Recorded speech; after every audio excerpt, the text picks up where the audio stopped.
My grandfather, Bill Weeks, or Papa as he was affectionately known to me, served as the definition of a true salt of the earth kind of guy. I was lucky enough to know him well, but I've learned even more this past week.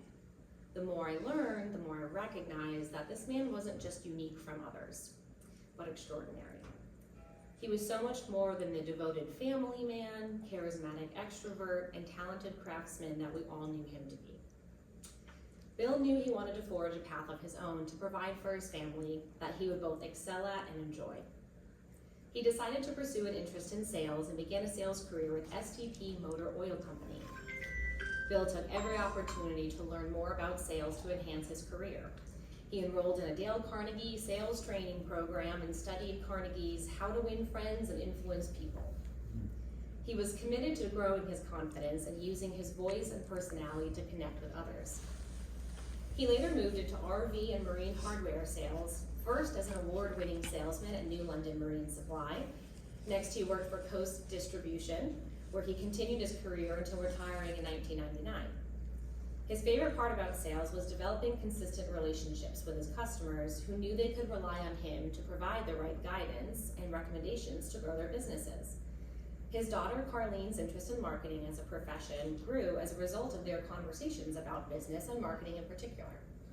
He shared how he would prepare orders for his dealers in advance and walk in with recommendations in hand, helping his dealers order products, set up their storefronts, and have just the right inventory. He studied industry trends and explained to her how he determined what particular products would sell best at each dealership. While a successful salesman, his loved ones recall that being home with family was his priority. Despite traveling hours in a single day for work, he would time it to be home in the evenings and with his family. He was known to be very industrious, always moving. My grandparents lived in Maine for most of their lives until they bought a home in the Villages in 2000. When they returned to Maine for the summers, they would stay in a camper by a lake. But my papa didn't take those summers off. When he wasn't golfing, he was clearing campsites and assisted building new ones entirely. He appreciated all animals, except cats, and he had an affinity for dogs. He always had dogs and trained hunting beagles, eventually training 32 at a time. He also went to track meets for dogs and served as a field trial judge. I believe he's up there taking perfect golf swings, all his beloved dogs trailing behind him in the golf cart, except for his rescue Westie buddy, who would probably ride in the golf cart with him because Nana filled him up with donuts while he was here with us on Earth. Most of you, if not all, know one of my grandfather's true passions in life was golfing. How many of you here have played with him before? All right, so quite a few. I'm sure there's some memories we can recall there. When Bill and Barb retired to the Villages, Bill could usually be found golfing 4 to 5 days a week. When he wasn't on the course, he was usually reading a golf magazine or an instructional book. He studied the game and was often asked for mentorship. He had a knack for encouraging others as a teacher, suggesting changes for improvement while making people feel capable and never criticized. Despite the time, he played golf with one of my boyfriends, and I excitedly said, "What do you think of him, Papa?" And he crossed his arms, sighed, and declared, "Not much of a golfer." That relationship didn't last long. He was known as an accomplished golfer who wouldn't waste his time with practice swings. He would just step up, hit the ball, and it usually ended with a good result. He had 3 lifetime hole-in-ones, 2 in the Villages and 1 in Maine. Bill loved fast cars. He raced stock cars and restored classic cars with a particular affinity for 57 Chevys. He had a motorcycle, drove a 1929 Model A hot rod, and a beloved Mazda RX-7, big sports car back in the day. Papa was a huge fan of UConn basketball, University of Florida Gators, and later watching University of Iowa basketball and football with his wife.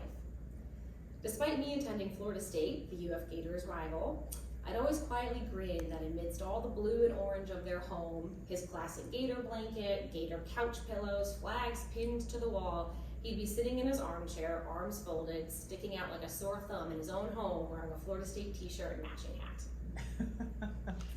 Bill created everything in his life from the ground up.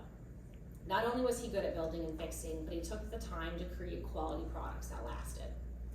Bill never did anything without intention and full effort. His family and friends remember him as always tinkering and puttering around, improving the world around him piece by piece. From cornices and neighbors' houses, to a bar in the basement of his main home, all the way to his career and family, he constructed a life with conviction, fulfillment, and intention. His woodworking, car restoration, dog training, all were examples of his investment in bettering himself and the world around him with his touch. For someone so good at taking on projects and improving them, it was amazing that he always came in last, playing board and card games with his family. It was almost as if he intentionally took on last place, so everyone around him could feel like a winner. Or he was just really bad at 5 crowns. Speaking of cards, playing games with family and friends are one of his favorite pastimes. When he and my Nana would leave our house after an extended visit, he would pipe up with the question, "Quick game of 31? He took the chance to squeeze out just a few more minutes of us gathered around the table, despite the fact that I don't think he won a single one of these quick 31 games. Sometimes he was a man of few words, but consistently he was a man of many actions. As the adults droned on in boring conversation, I'd catch his eye and he'd send me a quick wink and a smirk. He'd made you feel like you shared some special secret with him, except that was just how he made you feel, included, important. A major reason I chose to attend Florida State University and move across the country was because I'd be leaving my home and moving closer to another one, their home in the Villages. During my freshman year, I came to my Nana and Papa's house one weekend when I was having a tough time, feeling lonely. I knew no one, but I knew at their house I would be the one. I must have made a comment about needing to get gas before I went back, so when I left to play bingo with Nana, I returned to not only my gas tank filled up, but my car hand-washed and shined in the driveway. Papa waved off my thank you as he read a golf magazine in his chair. Then, as they always did when one of their loved ones drove away from their house, Nana and Papa stood in the driveway and waved at me, remaining there until I drove out of sight. Although, the first time I left their house to drive back to Tallahassee, Papa saw the route my GPS wanted to take and determined I'd be better served taking back roads and then hopping onto 75 North. Given that I was raised in the electronic generation, I could not follow his verbal directions of when to turn and where to go. He knew this because when I went to leave, we both walked out to the driveway with our keys. I asked where he was going and he said, "I'm driving you there, follow me." He drove all the way to the highway down the back roads in his van, me following behind in my car, until we reached the on-ramp for 75 North.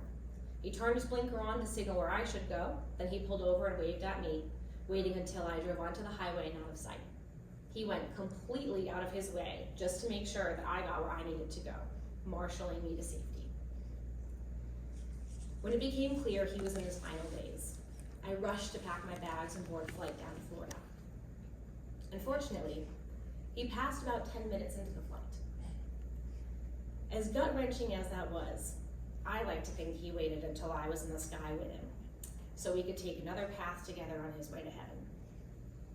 This time, though, I got to watch him take the road home, and I'll turn back around and keep driving. On the theme of driving, his daughter Kimberly recalls her father teaching her how to drive, with a specific memory of a time he took her to Augusta, Maine, and told her to get them home. "I don't know where we are," she had replied. He responded, "Well, you have to figure out where we are and where we have to go." Encouraging his daughter's autonomy and capability was an important value to Bill. Notably, he mentioned something else to Kimberly during these driving lessons. If the sun is located above you, it's hard to tell where you are and find your bearings. For the last few days, our family's sun has been located directly above us. It will take a while for us to find our direction, especially my grandmother, who was blessed with 63 years married to our Papa. He would have wanted everyone here to ensure our Nana is protected, loved, and supported. We ask that of all of you. His granddaughters were blessed with a strong role model that he served for them all. He was a man of tall stature in both height and presence. His oldest granddaughter, Cassie, made him a grandfather. She remembers him as a man who fueled her love of classic cars. She would watch Grandpa work in the garage and he'd tell her he couldn't take her for a ride in a restored hot rod because it didn't have seat belts. Cassie would try to slip out of cooking in the kitchen with Grammy to go find Grandpa and join him in the garage. Whenever the family couldn't find Cassie, they'd look for Grandpa, and there she was. His granddaughter Meg reflects fondly on her childhood memories with Papa in Maine and Connecticut, laughing over dominoes and card games, feeding ducks by the pond together, picking fresh berries from the bushes by their log cabin, him helping her improve her golf swing, or sharing his favorite coconut cream pie. Meg loves sitting with him while a UConn or a Red Sox game played in the background, talking about life and simply enjoying one another's company. When I think of Papa, I see him strolling into the room, commanding it, and announcing, "Katester!" then reaching down to give me a tight squeeze. Our special game was checkers, and he let me win every time, shaking my hand after each win and declaring, "Checker champ." He'd read the sports section of the newspaper while I read the comics, the funnies, as he called them, just because I wanted to spend time with him.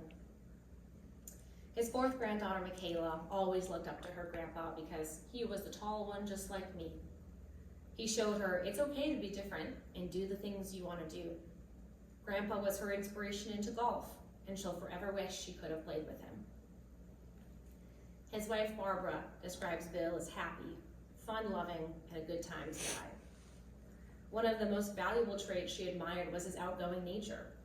Bill could approach anyone in any setting and strike up a conversation. He could never stand in line without collecting a new friend. This led my Nana to finding the confidence to introduce herself to new people at bingo, who are now close friends, bringing her food and comfort after the passing of her husband, some of which are here today. The very qualities that made Bill the sociable, conversational guy collecting friends have inspired Barbara and wrapped her in friendship and love when she needs it most during this loss. Another example of Bill doing everything he could to look out for his wife, even after his passing.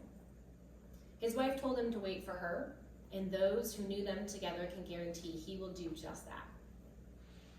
On the evening he passed, Bill got to see one of the best sunsets in Florida. He hated the cold weather, keeping the house close to a balmy 80 degrees, and still commenting how chilly it was, asking if we were cold as sweat dripped off our foreheads. We didn't anticipate him to pass so soon, but I think he must have known the nighttime temperature was going to dip to 30 degrees that night, and he decided, nope, I'm not doing that foolishness. Now is the time, I'm gonna go find some warmth. His family has spent the last few days laughing at memories and finding little reminders of him scattered around the house. Hot rod model cars he'd assembled, framed photos scattered on every surface of the house, business cards of all the successful side jobs he launched. In a drawer in her office, his wife found a list of things to maintain and important contacts he'd written for her years ago in the event that he passed, to ensure she knew what to do and who to call, writing at the bottom, these are people you might need numbers for.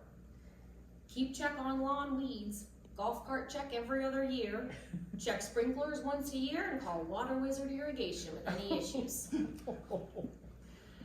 During any moments of overwhelm leading up to this celebration of life, one of us would break the tension by announcing, if Papa were here, he'd say, stop all this foolish nonsense. No need to make a fuss. But when you know and love a man like him, you could move a mountain and it wouldn't be enough to measure up to all he did for you. He held many names. Bill, Willie, not his favorite, but coined by school friends and cousins. William Weeks, but you can call me Bill. Weeksy, Dad, Grandpa, Papa, or the tall drink of water, as his mother would call him. He will be missed, and his loved ones carry with them so many wonderful memories. Nana believes he is as happy in heaven as he was here on earth. Many of your loved ones may be greeting Bill in heaven. He'll be in good company, and as one of our guests said here today, he's probably hitting golf balls cloud to cloud. From here on, shooting stars may instead be one of Bill's heavenly hole-in-ones. When writing this eulogy, I saw a small paper with his handwriting wedged between two instructional golf books. Abraham Lincoln was written across the top with the following quote: "It has been my observation that people are about as happy as they make up their minds to be." Below it, he had transcribed another quote: "Stand with anyone that stands right. Stand with him while he is right, and part from him when he goes wrong." I hope he knew he was the man that stood steadfastly right, and that his goodness inspired others like warm sunshine on cold days. William Weeks, you will be forever missed. Your love will create a hole impossible to fill, and your legacy will inspire all those who loved you for years to come.